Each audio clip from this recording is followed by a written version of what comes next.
కేంద్ర ఎన్నికల సంఘం ఎంతో ప్రతిష్టాత్మకంగా తీసుకున్న స్పెషల్ ఇంటెన్సివ్ రివిజన్ కార్యక్రమంలో ఓట్లు తొలగిస్తారనే భయాలొద్దు అని సభవరం తహసీల్దార్ డాక్టర్ డి అరుణ్ చంద్ర స్పష్టం చేశారు.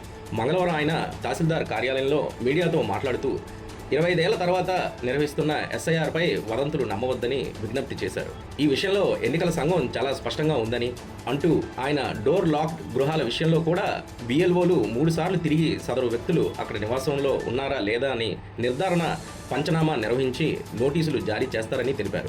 బిఎల్ఓలు కొన్ని పోలింగ్ బూతుల విషయంలో రాజకీయ పార్టీల నేతలకు ఎస్ఐఆర్ పత్రాలు ఇచ్చి తిరిగి వాటిని సేకరిస్తున్నారనే ఆరోపణలపై స్పందిస్తూ అలాంటి ఫిర్యాదులు నిజమని తేలితే కఠిన చర్యలు తప్పవని హెచ్చరించారు. జూలై 14వ తేదీ వరకు నిర్వహిస్తున్న స్పెషల్ ఇంటెన్సివ్ రివిజన్లో భాగంగా జూలై 5న డోర్ లాక్డ్ గృహాలపై తమ ప్రత్యేక సమావేశం నిర్వహిస్తున్నట్టుగా తెలిపారు.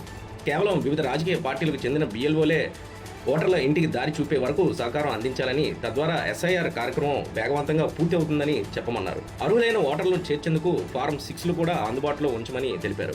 కాబట్టి ఎస్ఐఆర్ విషయంలో ఎలాంటి అపోహలకు ఆస్కారం లేదని, పారదర్శకంగా జరిగేలా ప్రభుత్వ చర్యలు తీసుకుంటుందని అరుణ్ చంద్ర పేర్కొన్నారు.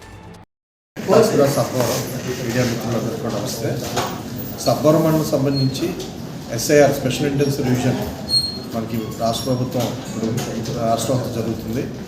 ముఖ్యంగా సబ్బవరం మండలంలో మనకి సుమారుగా 60,000 ఓట్లు ఉన్నాయి మండలం అంతా. దాంట్లో మనం 97% డిస్ట్రిబ్యూషన్ అనేది ఎలక్షన్ మన ఫామ్స్ ఇన్యూమరేషన్ ఫామ్స్ ఏవైతే ఉన్నాయో 97% డిస్ట్రిబ్యూషన్ కంప్లీట్ చేయడం జరిగింది. అలాగే ఇప్పుడు మనకి రెండో దశ అంటే కలెక్షన్, ఎవరికైతే ఓటర్కి మనం ఫామ్స్ ఇచ్చామో తిరిగి తీసుకోవడం, అలాగే సైమల్టేనియస్గా డిజిటలైజేషన్ చేయడం అనేది కూడా జరుగుతుంది. డిజిటలైజేషన్ అంటే ఏం లేదంటే ఎలక్షన్ ఫార్మ్ తిరిగి ఓటర్ మనకి ఇచ్చాక పిఎల్ఓ తీసుకుంటారు. తీసుకున్నాక అతనికి ఫోటో, నెక్స్ట్ 2002 ఎలక్షన్లో సంబంధించి డీటెయిల్స్ అతను కానీ లేదా వాళ్ళ తల్లిదండ్రులు కానీ లేదా వాళ్ళ తాతగారు కానీ అమ్మమ్మ కానీ నాన్నమ్మ కానీ ఎవరైనా కూడా 2002 డీటెయిల్స్ నింపుతాం. ప్రజెంట్ డీటెయిల్స్ నింపుతారు, సంతకం ఉంటుంది, అలాగే ఫోటో ఉంటుంది. ఇవన్నీ కూడా చేసి తిరిగి ఓటర్ మన బిఏలో తీసేసుకొని అది డిజిటలైజేషన్ చేస్తారు. బిఏలో యాప్లో అంటే అప్లోడ్ చేస్తారు. సో చేసిన వెంటనే మనకి ఈసీఐ వెబ్సైట్లో కూడా అది డెఫినెట్గా రిఫ్లెక్ట్ అయిపోతుంది అనమాట. సో ఏవైతే ఫామ్స్ మనకి కలెక్ట్ చేయడం జరిగిందో అవన్నీ కూడా డిజిటలైజేషన్ జరుగుతుంది. కాబట్టి ఎటువంటి అంత ట్రాన్స్పరెంట్గా ఎక్కడా కూడా మనకి ఇది లేకుండా మనం పారదర్శకంగా చేస్తాం. సుమారుగా మనకి డిజిటలైజేషన్ కూడా మన తీసుకుంటే సుమారుగా 22% డిజిటలైజేషన్ కూడా చేయడం జరిగింది. ఫామ్స్ కూడా రోజుకి మనం ప్రతి బిఏలో ఎంత కాదన్నా 100 నుంచి 150 ఫామ్స్ తీసుకోవడం జరుగుతుంది. ప్రతి బిఏలో మనకి 68 పోలింగ్ స్టేషన్లు, 68 బిఏలో బూత్ లెవెల్ ఆఫీసర్స్ ఉంటారు.